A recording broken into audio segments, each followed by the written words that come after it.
बिस्मिल्लाहिर्रहमानिर्रहीम। तो बेटा आज हम इलेक्ट्रिक फ्लक्स के बारे में पढ़ेंगे।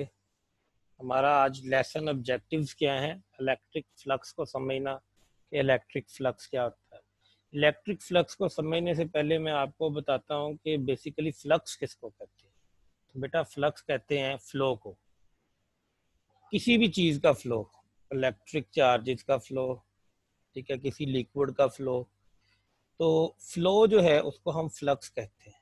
ठीक है, यहाँ पे आप देखें इस जाल पे से जो है वो फ्लूइड मूव कर रहा है। सो इस के सरफेस एरिया में से जो गुजर रहे हैं फ्लूइड्स, उसको हम फ्लक्स बोलेंगे। ये देखिए इसमें से, इस वक्त इसमें से ब्लू कलर का जो है वो आपको फ्लूइड दिखाया गया है और उसका फ्लक्स आपको बताया गया है। फ्लक्स बेसिकली क्या है, फ्लो को कहते हैं। अब हम बात करते हैं इलेक्ट्रिक फ्लक्स की। ये आपके पास फर्ज करें एक कोई भी पॉजिटिव चार्ज पड़ा हुआ है, ठीक है। तो अगर इसके पास आप कोई और चार्ज ला के रख देंगे तो ये या तो उसको अट्रैक्ट करेगा या उसको रिपेल करेगा। कैसे करेगा? इलेक्ट्रिक फील्ड के जरिए, ठीक है। यानी यहाँ पर हमें नजर ना आने वाली एक फील्ड मौजूद होती है, ठीक है, जो फ्लो कर रही होती है एक चार्ज से दूसरे चार्ज की तरफ। ठीक है, देखें अगर मैं इस पॉजिटिव चार्ज के करीब एक सरफेस एरिया रख दूं तो आप जानते हैं कि पॉजिटिव चार्ज से रेडियली आउटवर्ड लाइंस जो है वो, इलेक्ट्रिक फील्ड लाइंस जो है वो गुजर रही होती है, मूव कर रही होती है। तो इस सरफेस एरिया में से ये जो मैंने एक फ्रेम रखा है, इस सरफेस तो अगर मैं इसके एरिया को ए कह दूं तो इसके एरिया ए में से इलेक्ट्रिक फील्ड लाइंस गुजर रही हैं, ठीक है। और कितनी गुजर रही हैं ये हमें पता चलेगा कि आपने सरफेस एरिया को जो है वो चार्ज के कितना करीब रखा है या दूर रखा है। उसकी रीज़न ये है कि यहाँ से जो फ्लक्स पास करेगा, जो इलेक्ट्रिक लाइंस ऑफ फोर्स इसमें से पास करेंगी सरफेस एरिया में से, वो डिपेंड करता है कि सरफेस चार्ज एरिया जो आपने रखा है, जो सरफेस एरिया आपने रखा है, वो चार्ज के करीब है या उससे दूर है। ठीक है, ये अभी आपको एक्सप्लेन करते हैं। आप देखिए कि ये अभी एक एरो दिखाया, लेकिन इस तरह की काफी ज्यादा इलेक्ट्रिक लाइंस ऑफ फोर्स जो है इसमें से रेडियली आउटवर्ड पास कर रहे हैं, ठीक है। अब हम कंसीडर करते हैं कि इसकी जो फील्ड है वो इस तरह से, आपने देखा कि किस तरह से इसकी जो फील्ड है वो ब्लू कलर में आपको दिखाएगी पॉजिटिव चार्ज की।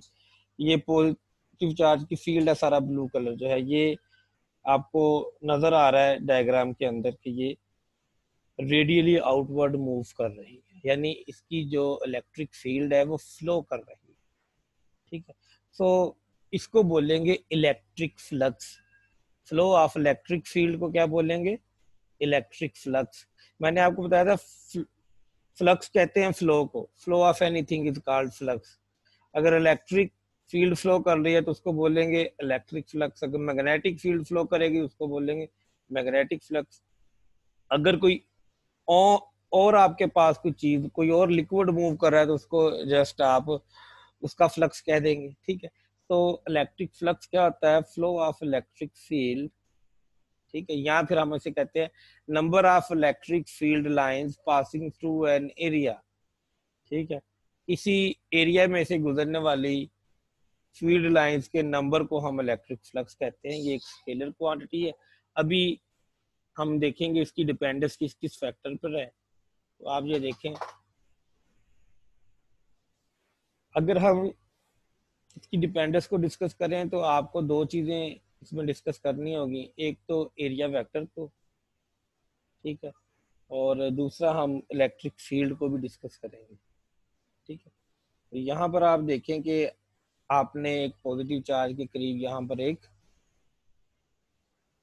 एरिया को रख दिया। अब हम एरिया के हिसाब से बात कर लेते हैं। एरिया बढ़ाते जाएं, अगर आप इस एरिया को ज्यादा करते हैं, इसमें से गुजरने वाला फ्लक्स भी ज्यादा हो जाएगा। इसका मतलब है कि जो इलेक्ट्रिक फ्लक्स है वो एरिया के डायरेक्टली प्रोपोर्शनल है। इलेक्ट्रिक फ्लक्स को हम इस सिंबल फाई से डिनोट करते हैं। फाई, यहाँ पर फाई जो है ये इलेक्ट्रिक फ्लक्स है। Phi directly proportional to the area आएगा।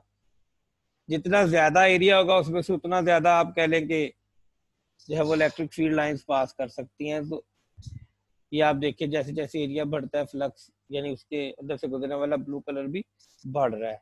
ब्लू कलर क्या है, वो इलेक्ट्रिक फील्ड को रिप्रेजेंट कर रहा है। ठीक है, तो हम कह सकते हैं कि जो इलेक्ट्रिक फ्लक्स है वो एरिया डिपेंडेंट है और एरिया की डायरेक्टली प्रोपोर्शनल है। एरिया ज्यादा होगा तो इलेक्ट्रिक फ्लक्स भी ज्यादा होगा। अब हम इसकी डिपेंडेंस जो है वो देख लेते हैं इलेक्ट्रिक फील्ड इंटेंसिटी के साथ। तो आप देखें कि यहाँ पे मैंने एरिया कांस्टेंट रखा है, लेकिन मैंने क्या किया है, एक को करीब रख दिया है और एक को दूर रख दिया है। आप जानते हैं कि जो करीब है पॉजिटिव चार्ज के वहां पे इलेक्ट्रिक फील्ड इंटेंसिटी ज्यादा होगी। ठीक है, तो वहां पे जो फ्लक्स पास कर रहा है वो ज्यादा होगा। और वैसे भी आप देखें वहां पे आपको ब्लू कलर ज्यादा नजर आ रहा है। जो दूसरा आपने एरिया लिया है वो जरा दूर पड़ा हुआ है, पॉजिटिव चार्ज से दूर चला गया। तो दूर जाएंगे जैसे जैसे आप पॉजिटिव चार्ज से, इलेक्ट्रिक फील्ड इंटेंसिटी की वैल्यू कम होगी तो उसमें से गुजरने वाला फ्लक्स कम हो जाएगा। फ्लक्स जो है वो अभी तक हमने देखा कि एरिया पे डिपेंड करता है, इसके अलावा इलेक्ट्रिक फील्ड इंटेंसिटी पे डिपेंड, एक और फैक्टर है वो भी आपको बताते हैं। वो फैक्टर बेसिकली जो है ना वो इसकी ओरिएंटेशन आएगी कि आप इसको किस तरह रखते हैं। अभी तो आपने परपेंडिकुलर रखा हुआ है, सीधा इसमें से जो है फ्लक्स पास कर रहा है, लेकिन डिफरेंट पॉइंट पे गुजरने वाला फ्लक्स आपको डिफरेंट नजर आ रहा है। अभी थोड़ी देर में हम इसको जो है ना वो डिफरेंट एंगल्स पे रख के देखेंगे। अगर हम इसको परपेंडिकुलर रखें, पैरेलल रखें, तो क्या फर्क पड़ता है। ठीक है बच्चों, तो उम्मीद है यहाँ तक आपको समझ आई है। अब हम बात कर लेते हैं, आगे बढ़ते हैं। और ओरिएंटेशन, ओरिएंटेशन मीन मैं एंगल की बात कर रहा हूँ कि कितने एंगल पे रखा हुआ है हमने इसको। ठीक है, अभी आप देखें तो परपेंडिकुलर पड़ा हुआ है। अब अगर इसको मैं रोटेट करवाऊं तो इसमें से गुजरने वाला फ्लक्स चेंज होगा कि नहीं होगा। अभी रोटेट करवाना है, ठीक है, इसको रोटेट करवा दे। आप इसको डिफरेंट एंगल पे जब रोटेट करवा रहे हैं तो इसके अंदर से गुजरने वाला फ्लक्स चेंज हो रहा है। इसका मतलब है कि जो इलेक्ट्रिक फ्लक्स है वो डिपेंड करता है एरिया पे, इलेक्ट्रिक फील्ड इंटेंसिटी पे, और वो जो एरिया आपने रखा हुआ वो किस ओरिएंटेशन पे रखा हुआ उस पर भी डिपेंड करता है। ठीक है, तो हम यहाँ से फ्लक्स को डिफाइन कर सकते हैं यूं। फ्लक्स जो है वो डॉट प्रोडक्ट है इलेक्ट्रिक फील्ड इंटेंसिटी का और एरिया वेक्टर ए का। और इसको अगर हम ओपन करें तो हम इसको ओपन कर सकते हैं ई ए कोज ऑफ थीटा। अब हम देखेंगे ये कोज ऑफ थीटा क्यों आया, उसके लिए हम आगे बढ़ते हैं। ठीक है,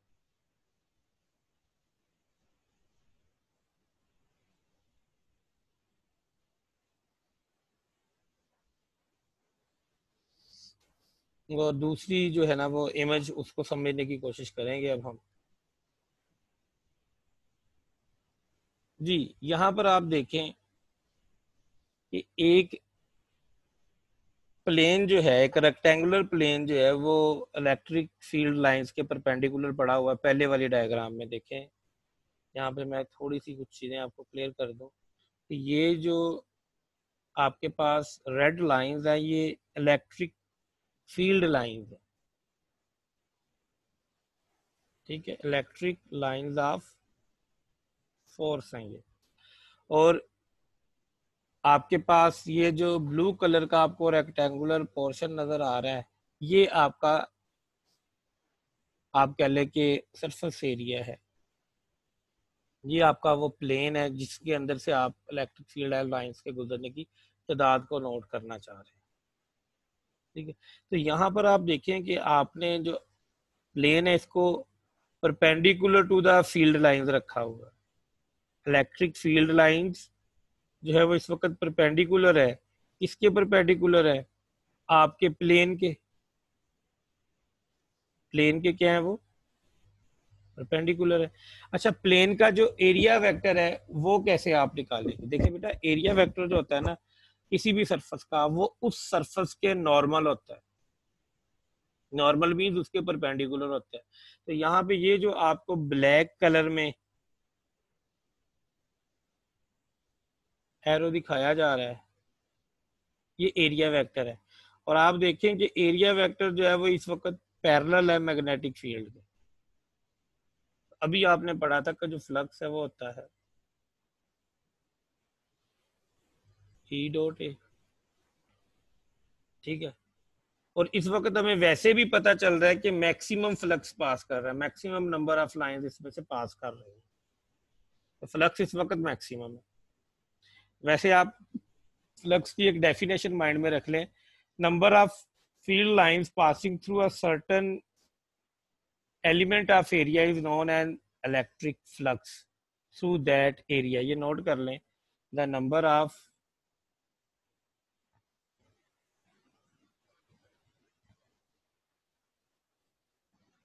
the number of the field lines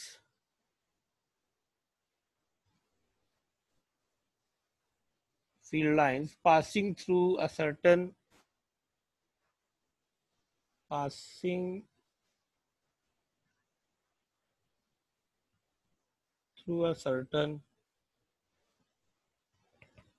element of area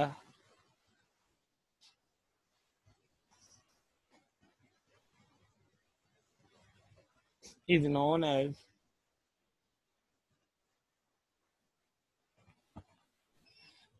electric flux through that area।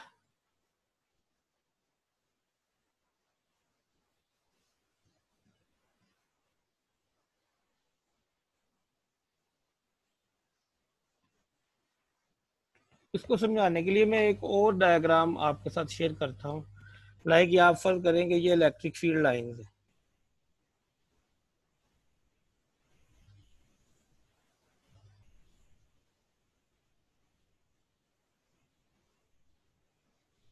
ठीक है, इलेक्ट्रिक फील्ड लाइंस हैं, कुछ यूं जा रहे हैं। और हम यहाँ पर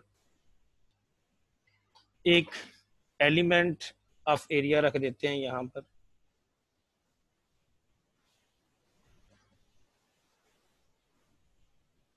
और इसी को हम एक दफा उठा के यहाँ रखें। आप देखें ये जो आपके पास पोजीशन है 1, इसे पोजीशन ए कह लें, इसको पोजीशन बी कह लें। ठीक है। यहाँ पर इसमें से कितनी गुजर रही हैं लाइंस? गिन लेते हैं, 1 2 3 4 गुजर रही हैं। तो यहाँ पे फ्लक्स क्या है? 4 है। फ्लक्स क्या होता है? Number of the field lines passing through a certain element of area is known as electric flux through that area. तो इस एरिया एलिमेंट ए में से कितना फ्लक्स पास कर रहा है? 4। कितनी लाइन गुजर रही है यहाँ पे? 4। तो फ्लक्स कितना हो गया? 4। नंबर ऑफ फील्ड लाइंस को हम क्या कहेंगे? फ्लक्स बोलेंगे। ये डिफाइन किया मैंने। तो यहाँ पर फ्लक्स 4 है। अगर मैं इसी को उठा के पोजीशन बी पे ले जाता हूँ, अब इसमें से कितनी गुजर रही है? 2। अब फ्लक्स कितना हो गया? 2 हो गया।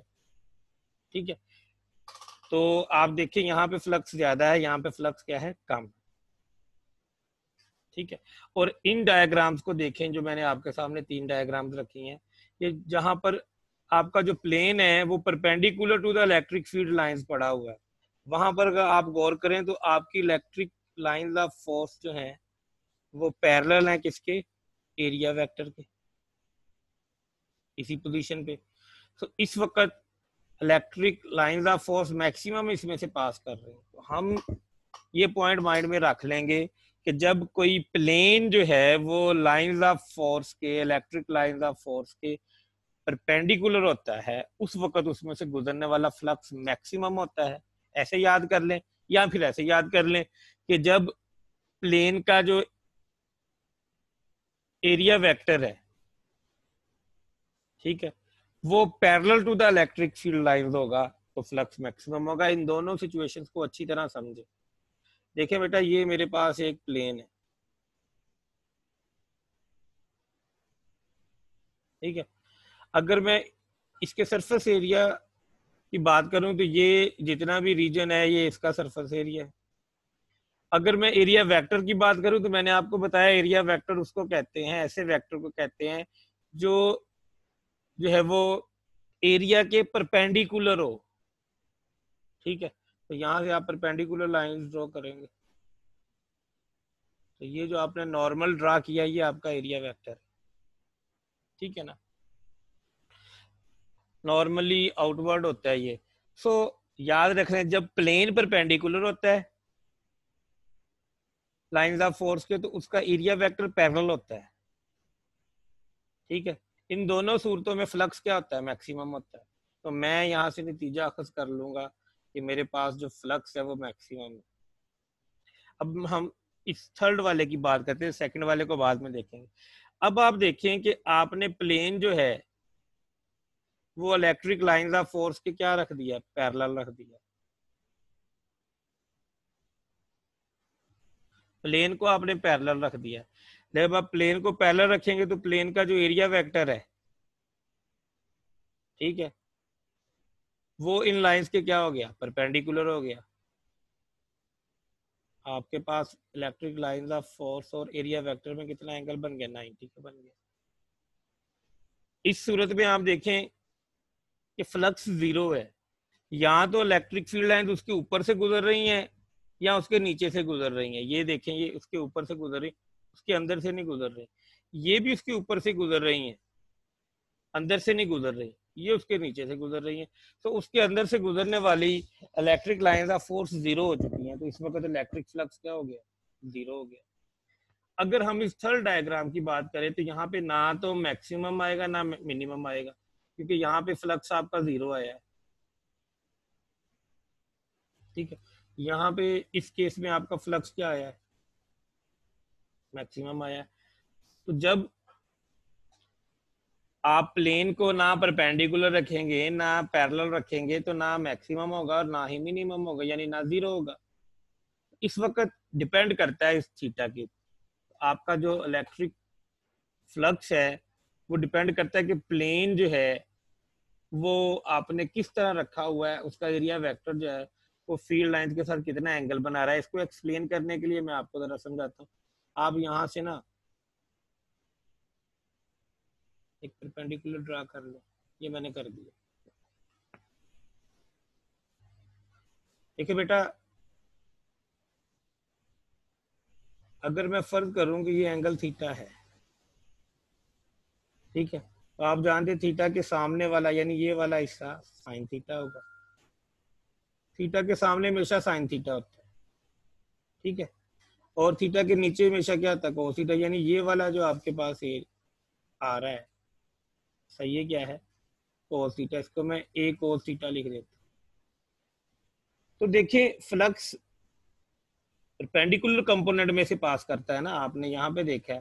तो जो फ्लक्स होगा वो इस परपेंडिकुलर यानी ए कोस थीटा की वजह से है, इसमें से फ्लक्स पास कर रही है, आप देखिए। ठीक है, तो अगर हम फ्लक्स को ओपन करें यहाँ पर इस केस में तो आप कैसे लिखेंगे, फ्लक्स को आप लिखेंगे ई ए और साथ में कोस ऑफ थीटा। इसको मैं वापस बंद कर दूं तो ये क्या आएगा, ई डॉट ए। जो हमने उस वीडियो में एंड पे रिजल्ट निकाला था कि फ्लक्स जो है वो dot product of E and A है। ठीक है, ये वही बन गया हमारे पास रिजल्ट। तो देखते हैं क्या ये तीनों जो डायग्राम्स हैं इसको फॉलो करती हैं। चलें करके देख लेते हैं। यहाँ पे आप फ्लक्स को खोलेंगे, आपके पास ये जो केस है पहला, इसमें मैं खोलता हूँ फ्लक्स जो है वो मैं लिखूंगा ई ए कोस ऑफ जी। एरिया वेक्टर और electric lines of force parallel हैं तो एंगल क्या आ जाएगा, जीरो। कोस ऑफ जीरो क्या होता है, वन। ई ए आ गया, क्या कोस जीरो की वैल्यू वन होती है और ये कोस की मैक्सिमम वैल्यू है, इसलिए फ्लक्स क्या आ गया, मैक्सिमम। और मैक्सिमम फ्लक्स क्या होता है, ई इंटू ए के बराबर होता है। ठीक है, सेकंड में देखते हैं, यहां पर पुट करके देख लेते हैं हम। तो यहां पर आपके पास है ई ए कॉज ऑफ कितना एंगल है इलेक्ट्रिक लाइन ऑफ फोर्स और एरिया वेक्टर के दरमियान 90। कॉज 90 क्या होता है बेटा? जीरो। तो ये सारा कुछ क्या हो गया? जीरो। ठीक है। और थर्ड में हम पहले वेरीफाई कर चुके हैं ई ए cos थीटा होगा। तो आप देखें यहां से हम इस नतीजे पे पहुंचते हैं कि जो इलेक्ट्रिक फ्लक्स है वो तीन फैक्टर्स पर डिपेंड कर रहा है, इलेक्ट्रिक फील्ड इंटेंसिटी पर, एरिया वेक्टर पर और एंगल थीटा पर। एंगल कौन सा, कौन बना रहा है? प्लेन बना रहा है या एरिया वेक्टर बना रहा है? बेटा ये एरिया वेक्टर का एंगल है, प्लेन का एंगल नहीं बता रहे, क्योंकि हमने ए लिखा हुआ है ना, ई डॉट ए। यहाँ पे ए क्या है बेटा? ये एरिया वेक्टर है। सर एरिया वेक्टर क्या होता है? बेटा ऐसा वेक्टर जिसकी मैग्नीट्यूड जो है वो एरिया ऑफ सरफेस के बराबर हो और जिसकी डायरेक्शन जो है वो perpendicular to the surface area हो, उसको हम बोलते हैं एरिया वेक्टर। तो यहाँ पे आपके पास ये जो एरिया वेक्टर है ए, ठीक है, एरिया वेक्टर हमारे पास ये जो है ए, ये आप तीनों डायग्राम्स में देख लें, perpendicular to the surface area है, ठीक है। और ये बेसिकली इसकी मैग्नीट्यूड सरफेस एरिया की मैग्नीट्यूड ही है, ठीक है। तो यहाँ पे क्लियर कर लें, जो आपने फार्मूला लिखा है ये वाला, flux is equal to E A cos theta, ये थीटा जो है ये एंगल है between electric field intensity and area vector, not plane. तो ये एरिया वेक्टर और इलेक्ट्रिक फील्ड इंटेंसिटी के दरमियान एंगल है। ये रिजल्ट याद रख लें, मैं दोबारा रिवाइज कर रहा हूँ। तो जब आप एक प्लेन को इलेक्ट्रिक फील्ड लाइंस के परपेंडिकुलर रखेंगे तो उसका एरिया वेक्टर जो है वो parallel to the electric field lines आ जाएगा। इस केस में फ्लक्स मैक्सिमम हो जाएगा। यानी आप खुद भी देख लें, जब आप प्लेन को परपेंडिकुलर रखते हैं तो उसमें से ज्यादा नंबर ऑफ लाइंस गुजर रही है, ये देख लें, मैक्सिमम नंबर ऑफ लाइंस इसमें से गुजर रही है। और जब आप सरफेस एरिया को parallel to the field lines रख देते हैं तो उसमें से गुजरने वाली इलेक्ट्रिक फील्ड लाइन जीरो हो जाती है, ठीक है। उस वक्त उसका एरिया वेक्टर जब परपेंडिकुलर रहता है इलेक्ट्रिक फील्ड लाइंस के, और आपका फ्लक्स क्या हो जाता है? जीरो हो जाता है। ये हमने जो है ना वो प्रूव कर दिया हुआ है इन चीजों को। फिर तीसरी चीज आप देखें कि जब आप प्लेन को किसी एंगल पे रखते हैं, यानी उसका एरिया वेक्टर जब एक थीटा एंगल बनाता है इलेक्ट्रिक फील्ड लाइंस के साथ, ये देखिए उस वक्त जो फ्लक्स आता है वो एक कोस थीटा की वजह से आता है। ये एक कोस थीटा था, एक साइन थीटा की वजह से नहीं आ रहा। तो इस परपेंडिकुलर कंपोनेंट की वजह से फ्लक्स आया है। और इस वक्त इलेक्ट्रिक फील्ड लाइन के परपेंडिकुलर कंपोनेंट का नाम क्या है? ए कोस थीटा। इस हिसाब से हमारा फार्मूला क्या बनता है? ई ए कोस थीटा। और इसको मैं ई डॉट ए लिख सकता हूँ। यहां पर कितना फ्लक्स पास करता है वो थीटा पर डिपेंड करता है, ठीक है। सो इलेक्ट्रिक फ्लक्स जो है वो इलेक्ट्रिक इंटेंसिटी पे डिपेंड करेगा, ठीक है। फिर एरिया पे डिपेंड करेगा और एंगल पर डिपेंड करेगा। तीन चीजों पर डिपेंड कर रहा है, ठीक है बेटा। अब हम बात कर लेते हैं कि इसके यूनिट्स क्या होते हैं। फॉर एग्जांपल तो आप देखिए आपके पास जो फ्लक्स है उसका मैंने फार्मूला लिखा है ई ए कोस ऑफ थीटा। इसको मैं लिख सकता हूं कि ये ई डॉट ए है, ठीक है। ये dot product of electric field and area vector is called electric flux. याद कर लें, मैंने डिटेल में आपको चीजें समझा दी हूँ। अच्छा अब आप देखें इलेक्ट्रिक फील्ड के क्या यूनिट होते हैं? इसके यूनिट होते हैं न्यूटन पर कूलम। ये आपने पढ़ी थी ना इलेक्ट्रिक फील्ड, ये basically force per unit charge आपने पढ़ा था इसको। तो ऊपर क्या थे न्यूटन, नीचे क्या थे कूलम, तो इलेक्ट्रिक फील्ड इंटेंसिटी के यूनिट क्या हो गए न्यूटन पर कूलम। एरिया के क्या होंगे मीटर्स के, तो आप लिख सकते हैं न्यूटन मीटर स्क्वायर पर कूलम। ये किसके यूनिट आ गए बेटा, ये इलेक्ट्रिक फ्लक्स के यूनिट आ गए आप। ठीक है, तो उम्मीद है आपको जो चीजें समझाई हैं, जो कन्वे की गई हैं, वो आपको समझ आ गई होगी। मैं इसको समराइज करता हूँ। What is electric flux? The number of field lines passing through a certain element of area is known as electric flux through that area, and it is usually denoted by a Greek letter phi। इसको phi से denote किया जाता है। ठीक है, यहाँ आप देखें ए पे 4 लाइन गुजर रही हैं, तो यहाँ पे फ्लक्स 4 है। यहाँ पे 2 लाइन गुजर रही हैं बी पोजीशन में, तो यहाँ पे फ्लक्स 2 है। ठीक है, अब क्वांटिटेटिवली इसको हम डिस्क्राइब करने के लिए जो आपका एरिया है उसको डिफरेंट पोजीशंस पर रखते हैं। तो जब हमने क्या किया, हमने परपेंडिकुलर रख दिया एरिया को, तो उस वक्त उसमें से मैक्सिमम फ्लक्स पास कर रहा है। और जब प्लेन जो है वो परपेंडिकुलर है इलेक्ट्रिक फील्ड लाइंस के, उस वक्त area vector parallel to the electric field lines है, एंगल 0 हो गया, तो आपके पास फ्लक्स आ गया वो ई ए के बराबर आ गया, जो कि मैक्सिमम फ्लक्स है। याद रख लें कि जो मैक्सिमम फ्लक्स है वो आपके पास ई इंटू ए, और ए का कौन सा कंपोनेंट, परपेंडिकुलर कंपोनेंट, हमेशा परपेंडिकुलर कंपोनेंट। अगर आप पैरेलल कंपोनेंट लेते हैं तो आपका फ्लक्स क्या आता है 0 आता है। इस केस में 0 आया था। ठीक है जी, और अगर आप कोई एंगल ले लेते हैं थीटा, तो थीटा पे डिपेंड करता है आपके पास।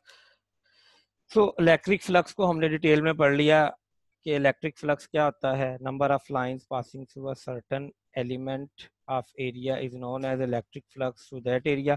और फ्लक्स क्या होता है, फ्लक्स फ्लो को कहते हैं। ठीक है ना, और इलेक्ट्रिक फ्लक्स के हमने यूनिट बनाए, वो क्या बने, न्यूटन मीटर स्क्वायर पर कूलम। याद रखें कि ये जो इलेक्ट्रिक फ्लक्स है ये डॉट प्रोडक्ट में लिखा जा रहा है, ई डॉट ए लिखा जा रहा है। तो डॉट प्रोडक्ट स्केलर क्वांटिटीज के लिए होता है। इसका मतलब है कि electric flux is a scalar quantity. उम्मीद है यहाँ तक जो हमने पढ़ा आपको समझ आई होगी। ठीक है, इससे आगे इंशाल्लाह कल पढ़ेंगे। आज के लिए इतना ही है। अगर कोई क्वेश्चन करना है तो आप कर लें। जी बेटा पूछें कुछ, समझ आ गई है, यस नो में बोल दें। जी सर। चलें, इसको अब आप तैयार कर लें। मैंने बिल्कुल माइनर सा टॉपिक दिया है क्योंकि हमारे स्टूडेंट सारे शामिल भी नहीं थे, और आप इसको अच्छी तरह कर लें और बाकी स्टूडेंट से कांटेक्ट करके आज मुझे बताएं। ठीक है, टाइम यही होगा, ओके सर। 8 बजे से 9 बजे का हमारा टाइम है। इस दौरान हम 8 बजे शुरू कर दिया करेंगे इंशाल्लाह। इजाज़त दीजिए, अल्लाह हाफ़िज़।